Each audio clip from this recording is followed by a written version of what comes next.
Philippians 3:11. The Bible says, "If by any means I might attain unto the resurrection of the dead." So there is either a happy resurrection or a remorseful resurrection.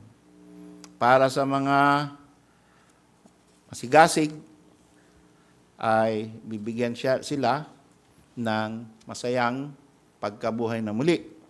Para sa mga tamad, mga hindi nakakaintindi, at sa mga makasarili, bibigyan sila ng hindi masaya na resurrection. Hindi pwede pong, pantay. Otherwise, meaningless ang rewards.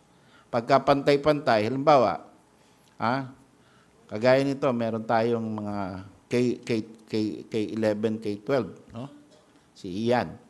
So, halimbawa, no, Ian, maganda kaya yung ikaw nagsikap na mag-aral, tapos yung iba ay tatamad-tamad, pero pagdating ng bigayan ng grade, lahat kayo ay 95.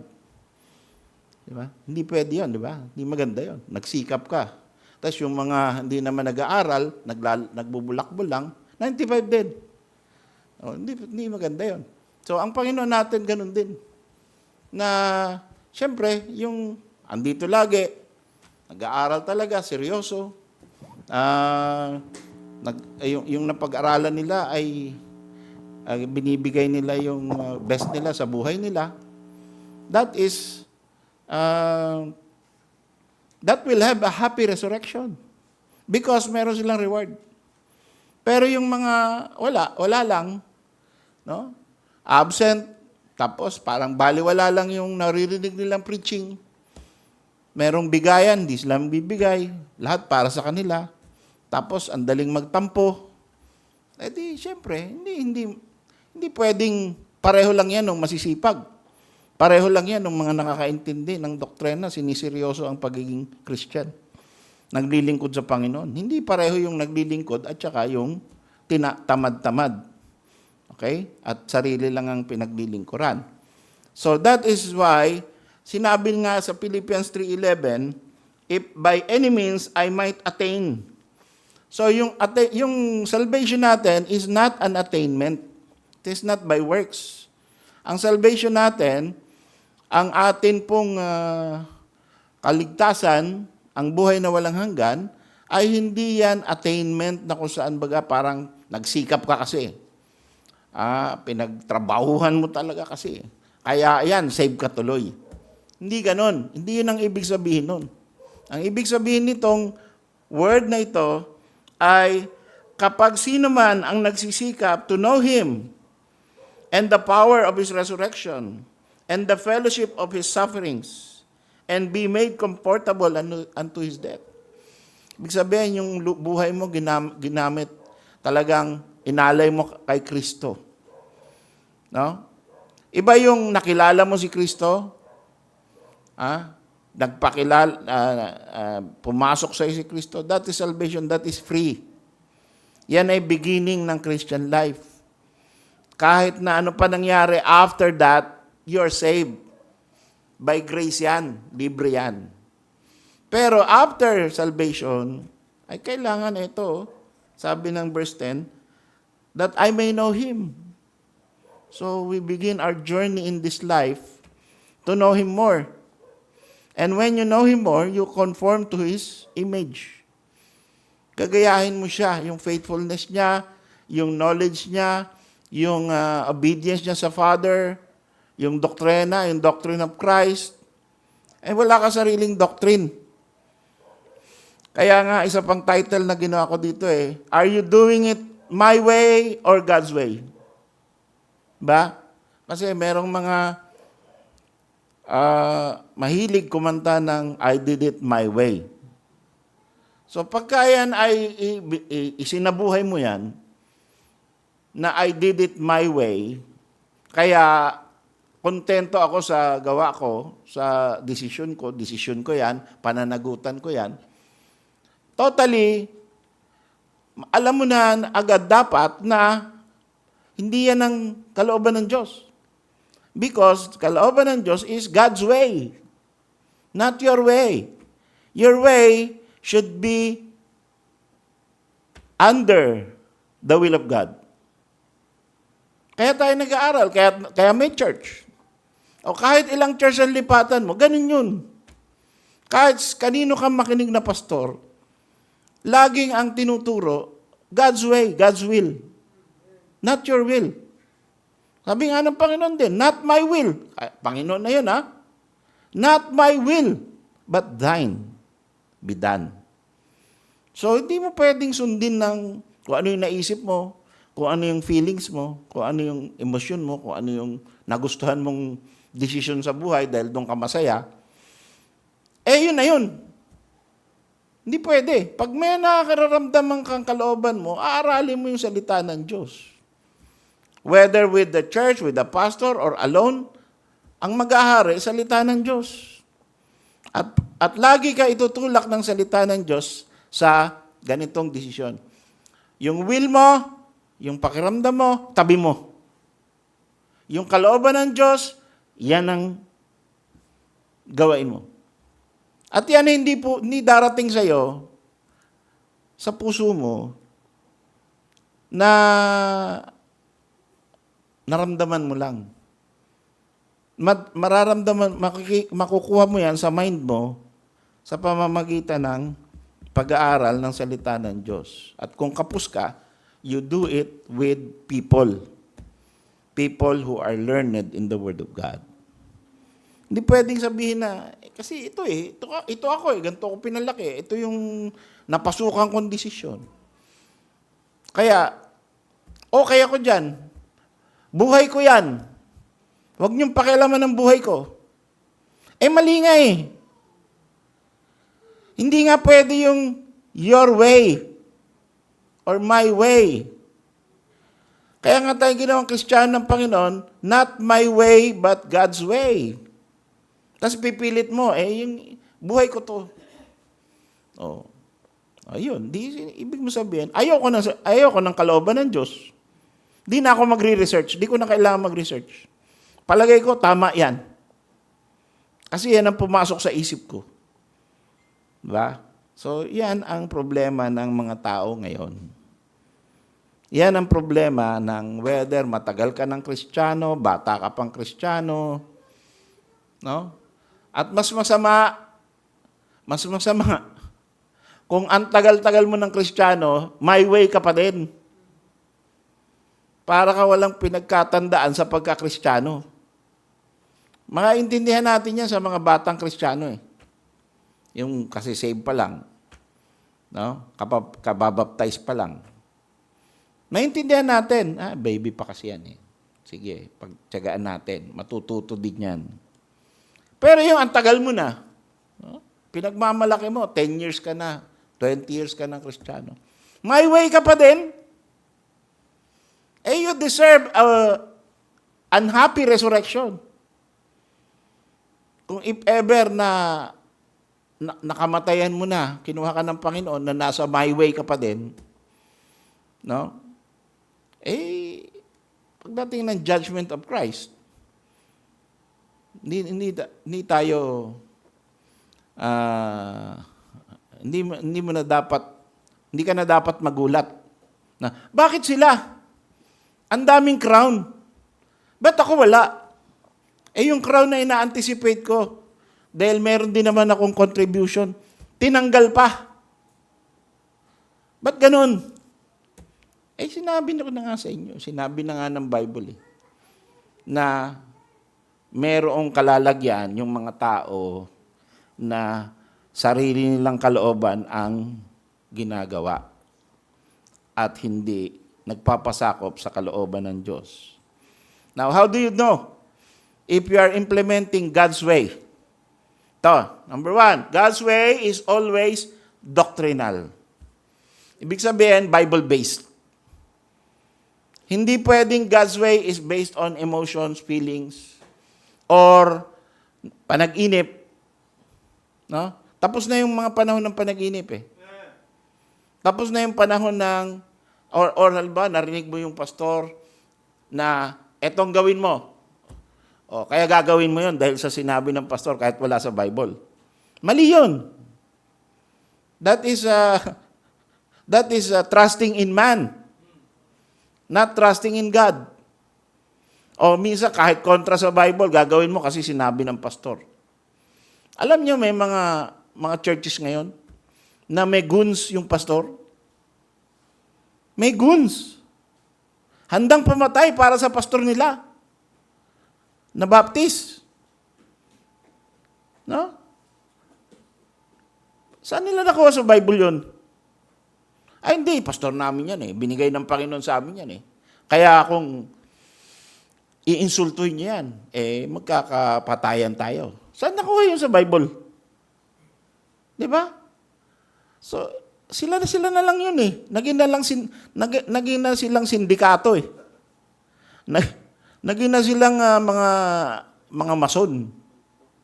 Naging kulto na sila. Handang ipagpatayan yung pastor. Walang ganun. Di ba? Pinagpe-pray si Peter eh, nung nakulong siya eh. Hindi naman nag-organize ng army yung church eh. Halika, lulusubin natin yung jail. No? Pag-pray natin. No? Pero assemble natin yung mga kalalakihan, yung mga malalaki. Ganito ha. Kayo ang assault team. Tapos kami back up. Walang ganun. Prayer. Tapos yung anghel ang nagbigay ng release kay Peter. So mga kapatid, God's way is always doctrinal. Hindi yan. Hindi yan hula-hula. Biblical yan. At consistent yan. Hindi yan depende sa sitwasyon. Na pagka matagal na, or pag babae, pag lalaki, o pag bata, matanda, pagka pastor o deacon lang, or mega church or small church. Hindi yan sitwasyon. It's always doctrinal, biblical, and it's spiritual. And it will lead you to godliness. No? Kung yan ay God's way, it leads to godliness. Hindi pwedeng God's way, yung in-implement mo, tapos naging ungodly ka. Okay? And ito pa ang isang mga palatandaan na God's way, yung decision mo.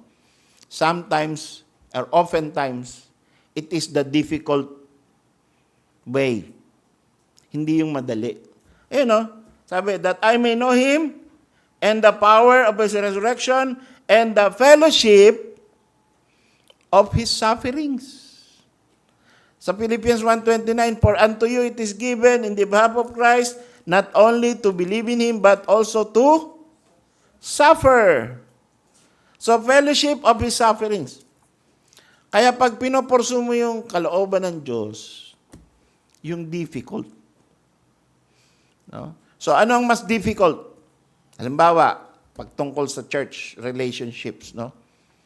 Nasaktan ka sa sitwasyon, hindi mo nagustuhan yung desisyon. Okay? Ano ang mas madali? At saka ano ang mas difficult?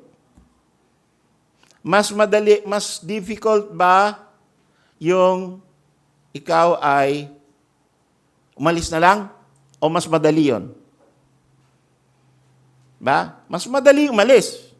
Huwag na magpakita. Mas difficult yung magstay. At kainin mo yung pride mo. Tapos tiisin mo na napagalitan ka, hindi mo nagustuhan yung desisyon, titiisin mo, hanggang sa dumating yung peace. Hanggang sa dumating yung fellowship. Hanggang ma-restore. Hanggang maayos.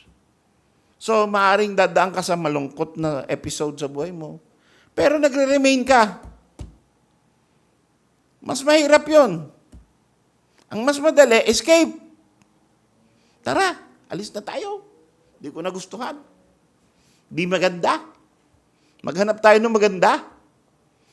Ay, di CCF lalagpakan mo, maganda dun. Mapinturado na lahat. gaganda na yung pader, ang aircon ay 10, 20, kaya mag-offering ka kaya hindi, walang papansin sa'yo. Kaya absent ka kaya hindi, walang nagtitake ng attendance. No? Libo eh. Ang ganda ng paradahan. Mabango ang mga CR, parang SM. So, wala na. Ano pa hanapin mo sa isang building? Doon, madali. Malayo-layo lang. Pero may CCF Alabang. Halimbawa, taga-Imus ka. May CCF Imus eh. Hanapin nyo yan. Madali yan. Diyan kayo. At wag niyong tiisin yung masama loob mo, ma-attend ka. Pero, ang biblical, fellowship of His suffering. Yun ang biblical. So, kung ikaw ay aalis, unbiblical ka. Di ba? Hindi ka nakatiis, ikaw unbiblical. So, pagdating ng resurrection morning, did you do God's way or my way? Tiniis mo ba yung nasasaktan ka sa kalooban mo? Nagpakakambaba ka? Or hindi mo tiniis? Tinamad kang magtiis, mag-research, basta umalis ka na lang. So, ano yun? Sino may reward? Sino ang walang reward? Yun. Minsan hindi tayo nag-iisip, no? Basta kung ano lang maramdaman natin, yun na. Spiritual, difficult, at minsan mag-isa ka. Minsan, ikaw ay mag-isa doon sa desisyon mo. Minsan, ikaw ay babatikusin sa desisyon mo. Okay? Meron kang desisyon na godliness. Meron kang desisyon that biblical. So, yun yung mga hindi naintindihan ng mga unbiblical. At saka ungodly. Kaya babatikusin ka. Bakit ganun?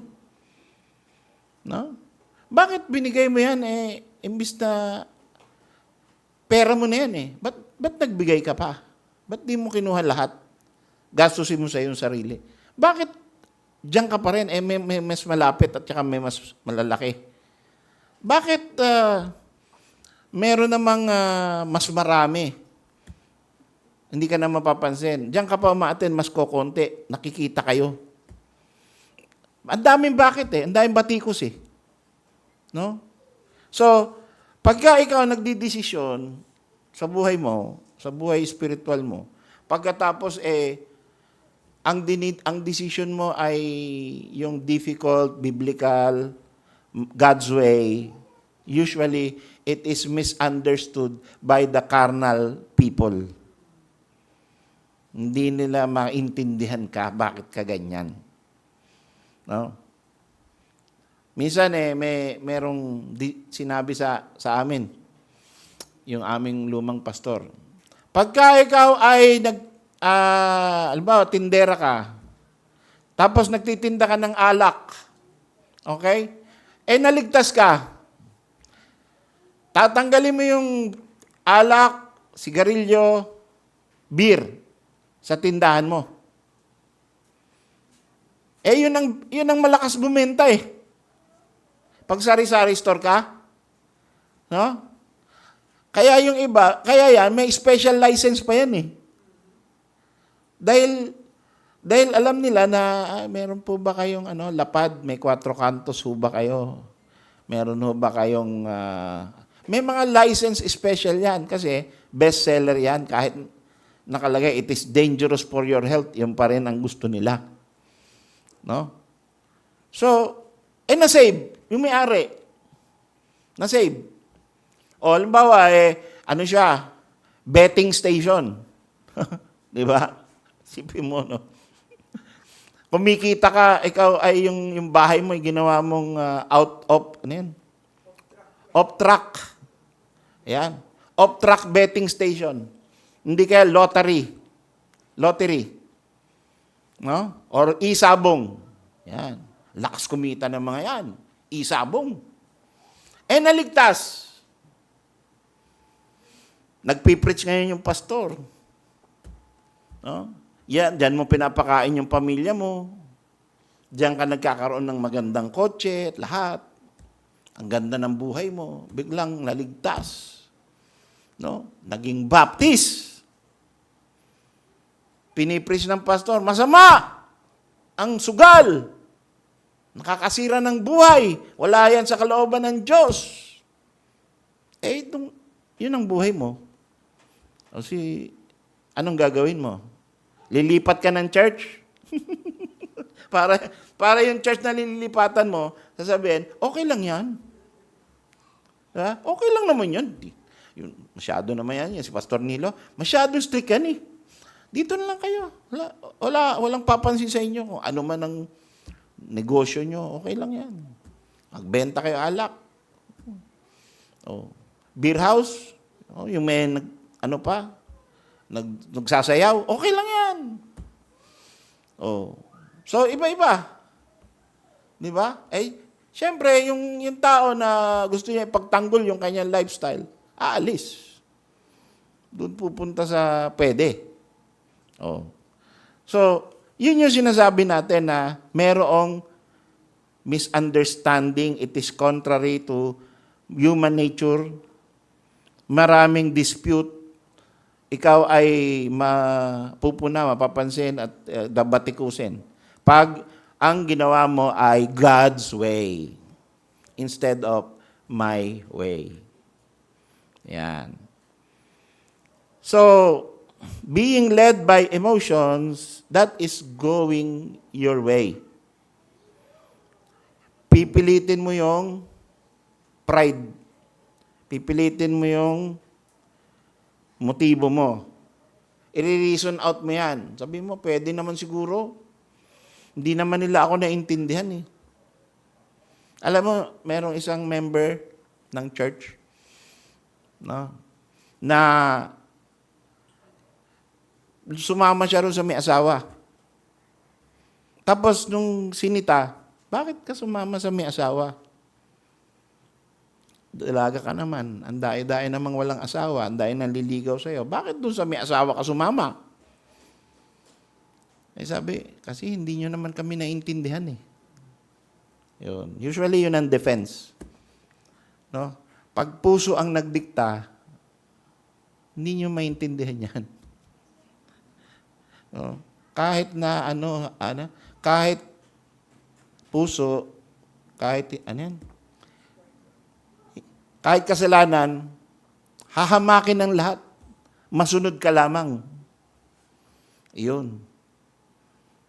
Kaya, yan, may mga ganyan no? Alam na nilang mali, doon pa rin pupunta. Dahil puso ang nagdidikta eh. Follow your heart. Pero ano sabi ng Bible? The heart is deceitful. Ba't mo susundin yan? So, yun po ang mga my way. At ang mga my way, ang kanilang resurrection ay hindi happy. Hindi natin pinag-uusapan yung kaligtasan Ang pinag-uusapan natin, mga ligtas na. Mga member na ng church. Pero my way pa din. Kasi nasa laman pa tayo eh. It is possible. Of course, it is mas naintindihan natin yung mga tunay na ligtas ay talagang iniwan ng lahat at sinunod ang Panginoon. Nagsakripisyo. At maraming binitawan na ugali. Maraming binitawan na lumang gawa ng buhay. Bisyo. Binitawan talaga. At minsan, ito kita nyo yung binasa nating verse, Psalm 51. Ano sabi ron? Create in me a clean heart, O God, and renew a right spirit within me. Sino ang gagawa ng clean heart? God. God is the one who will create in you a clean heart. And when God creates the clean heart, what will happen to your heart? It will be cleansed. Hindi yung magpe-pray ka, Lord, create a clean heart. Tapos it's up to you. Kung gusto mo ng clean heart, linisin mo yung puso mo. No. God can intervene in your life. No? Kaya nga prayer yan na, Lord, helpless na ako Di ko kaya linisin ang puso ko. Panginoon, I take my heart to you. It is dark. It is full of sin. Create a clean heart. And God will intervene. And He will create a clean heart. So, yun ang prayer ng mga espiritual. No? Sinuko mo na yung puso mo. Kasi di mo na kaya. Pero yung may struggle, no? Lagi ka nag-i-struggle na kaya ko to, kakayanin ko to, lilinisin ko ang puso ko, lilinisin ko ang pangalan ko, lilinisin ko ang buhay ko. Yun ang mga nagpe-fail Pero pwedeng yung mga mananampalataya, yun ang buhay. Failure. No? Hindi isinusuko sa Panginoon. Hindi niya hinihingi sa Panginoon na linisin, kundi pinagpapatuloy niya yung kanyang sariling paraan. Yan. Pag sarili mong paraan, yan, mahihirapan ka talaga. Struggle lagi. So, you will live with your decision, your way, and it is not a happy resurrection that you will wake up to. Yun na yung ating assignment ngayon sa ating sarili. No? Marami tayong assignment, no? Do all for the glory of God. Attend and participate and be active and serve the Lord with gladness and sing unto the Lord. Read His Word. Live according to the Word of God. So yan yung mga natin, and increase in the knowledge of God. Pero ultimately, deep within our hearts, lalo na kapag mga ganyan ka ng edad, 65. Alam niyo yung kapitbahay natin, namatay, 65 years old. Bata pa. No? Andyan, nakaburol ngayon. Sa Martes daw siya, 65 years old si Elma. So, nasa ranggo ko na yun 65 ako Diba? So, hindi talaga, pero hindi mo sasabi, 65 na, pwede na yan. Yung iba nga 90. Nakakwentuhan na namin ni Luz Meron silang mga kamag-anak ng mga 90 na. Kasi nga, ang Cavite, matibay yan Mga Caviteña. Oo, matitibay yan. Lalo na yung lifestyle ng Caviteña. Doon sa Tansa. Si Merlina, ilang taon na yan? 78? O, kita mo na. 78. Oh. Si Sister Lourdes, 76. Magse-77. Umaakit baba. Masakit nga lang likod, kaya medyo sakit katawan. So, may mga ganyan, no? Na bata pa, manamatay na. Pero ang tanong, of course, yung kaligtasan, iba yun, ano? Pero halimbawa, save ka na. Ang tanong, 65 years old ka, hindi ka pa ba nag-iisip about your resurrection? No? 50 years old ka na, nakikita mo na yung signs of the times, nasa Revelation tayo ngayon. Hindi pa ba natin dapat pag-isipan yung resurrection morning natin? Na paano kaya kung yan ito na yung 2025? Na? Hindi na tayo dadating sa 2026? Yun ba ang prayer nyo? Pinagpe-pray nyo ba na sana hindi na dumating ang 2026? Ba't tahimik? Parang gusto nyo pa. Gusto nyo pa mabuhay sa mundo? No? Kasi kung hindi na dumating ang 2026, ibig sabihin, kasama na natin ang Panginoon. Ayaw nyo ba yun?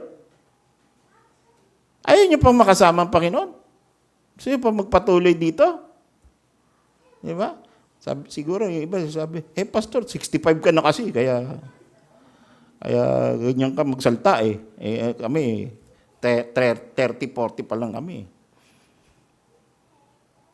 Pwede pa yan, 10 years pa yan. Tumahimik bigla eh, no? Walang nag-amen. Kahit anong pilit ko, wala talaga. Okay, sige. Pero, sana, if ever, di naman natin alam yung kailan, ano? Pero sana, kung dumating ang Panginoon, tas i-glorified body niya na tayo, sana isa tayo doon sa mga makakatanggap ng well done. Instead na, depart from me. Instead na, you unprofitable servant. Yun, yung depart from me, mga unsaved yun. Pero yung, you are an unprofitable servant. Ano ba naging pakinabang ko sa'yo? Magkaroon tayo ng evaluation sa sarili natin. Pinakinabangan na ba tayo ng Panginoon? Gaano katindi?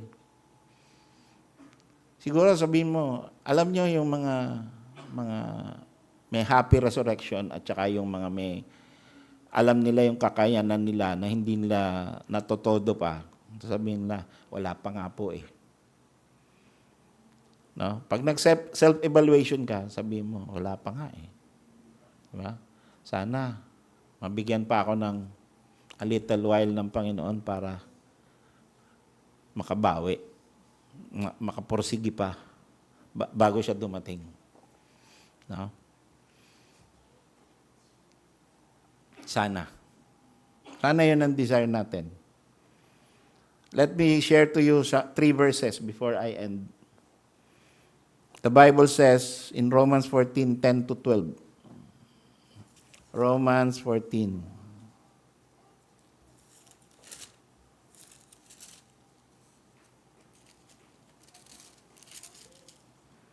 10. But why dost thou judge thy brother? Or why dost thou set at naught thy brother? For we shall all stand before the judgment seat of Christ. Lahat daw tayo ng mga ligtas tatayo sa harapan ng ating Panginoong Jesucristo. Tapos ano pa sabi? For it is written, as I live, saith the Lord, every knee shall bow to me, and every tongue shall confess to God. So lahat ng save yan. No? Kasi doon sa impyerno, hindi sila magpupuri sa Diyos doon eh. Mumurahin nila ang Diyos eh. So yung mga ligtas lang yan, pinag-uusapan dito. Every tongue. Bawat dila ng mga ligtas. At bawat tuhod ng mga ligtas ay magpupuri sa Diyos. Tapos sabi pa sa verse 12, so then, every one of us, bawat isa sa atin, shall give account of himself to God. Pinag-iisipan ba natin yan? Na tayo ay tatayo at walang sasalag sa'yo. Kasi, yung Panginoong Jesucristo na sa ngayon sumasalag sa'yo, no? Para hindi ka mabigyan ng consequence ng lahat ng katamaran mo, lahat ng kamalian mo sa buhay, lahat ng mga desisyon mo. Tatamaan ka lahat niyan dapat eh. Kaso, andyan ang ating Panginoong Jesucristo na pinapanalangin tayo, nasasalag niya yung mga consequence ng mga maling desisyon natin araw-araw. Mga kasalanan natin araw-araw. Sinasalag ng Panginoon. Pero pagdating ng judgment seat of Christ, hindi na siya tagasalag. Siya na yung hukom eh. Kaya pag tumindig ka na sa harap niya, at tinanong ka, nag-accounting, hindi mo pwedeng ituro. Pastor ko po kasi si Pastor Nilo eh. Pumayag naman siya na ganito buhay ko eh. Tanong niyo sa kanya. Hindi, ikaw mag-isa ang mananagot sa buhay mo. No? Hindi po, yung decision ko na yan, kinonsult ko naman kay Brad Louie Oo daw Sinulatan ko si Brad Louie. Wala namang comment. Oh. Ibig sabihin nun, payag siya. Kaya, ganito ako ngayon. Oh. Sisihin niyo siya. Di ba? Chat ako ng chat kay Brother Jun ayun, ina-argue ako. Mabuti na lang. At sinasagot ka niya at sabi, mali ang sinasabi mo. Pero tinuloy mo pa rin. Hindi, walang pananagutan si Brother Jun sa'yo. Sinasaway ka, tinuloy mo pa rin yung mali. Diba? Hindi na tayo pwedeng magsalagan. Dito pwede, ngayon. Bilang isang church. Pag meron kayong maling desisyon, sabihin nyo sa mga elders, mga nakakatanda, yan, kay Kuya Jun, yung iba sa inyo, tawag sa kanya ay Tatay Jun. Wala ba? Ninong, yun, si Brother Louie, yung mga nakakatanda, ay pwede, pastor. Laging may nag-aano sa akin, pastor, ganito, may tanong ako, ganyan. Sige. Titingnan natin sa Bible. Pero ikaw pa rin yun. Diba? Hindi porket pinayagan ka ng pastor o sinagot ka, okay na. Ikaw pa din ang mananagot. Ikaw pa rin ang haharap mag-isa So, every one of us shall give an account of himself to God. Huhusgahan tayo as a church, pero huhusgahan tayo din as individuals. Okay? So, dapat meron niyang konting fear of God. And parang ikaw yung cashier ng SM, na bago mag-close, or cashier ng bangko, bago mag-close, ay nakalagay doon, ang nag-deposit ay 3 million. Tapos, bibilangin mo ngayon, deposit 3 million. 2.5 million lang. Short ka ng 0.5. Anong nangyari? Mali ba yung bilang mo o ano? Anong nangyari? Patingin ng bulsa mo. Diba? Accounting day. Sa Judgment Seat of Christ, binigyan ka ng maraming pagkakataon, binigyan ka ng talents, binigyan ka ng gifts, binigyan ka ng chance para umattend, chance para maglingkod, ang dami-dami. Chance para mag-soul win. Pagdating ng nakatayo ka na sa harap ng Panginoong Jesucristo. Ito, bakit ka tumahimik? Nagtatanong na nga yung tao kung paano maligtas. Ba't di mo man lang binigyan ng tracts? Nakita nyo yung 3 bisita. 3 ba yan? 3. Tapos sinabi, sino nag-invite sa inyo? Tracts. Pwede. Nakaka-invite ng tracts. Diba? So tuloy natin yan. Nakaka-invite din yung bibig natin. Lalo na. Nakaka-invite din yung Facebook. Ang dami nagfe-friend sa akin, di ko kilala. Taga Negros, taga Davao, di ko kilala. Na-share lang sa kanila. At nagustuhan yung doktrina natin. Yung reels natin. So, tuloy natin yan. So, andyan na Andyan na lahat ng pagkakataon maglingkod sa Panginoon Gagawain mo na lang. Oo ka na lang. Step forward ka na lang. Inurungan mo pa. Mananagot ka sa Panginoon. At dun magdedetermine that God is fair, the Lord Jesus Christ is a just judge. Hindi siya unfair, hindi siya mag-aakusa na hindi mo naman ginawa. No? Talagang sarado kaso yung pag sinabi ng Panginoon, ba't hindi ka naging masipag? Bakit hindi mo ginamit ang isip mo at ang bibig mo at ang oras mo para sa akin?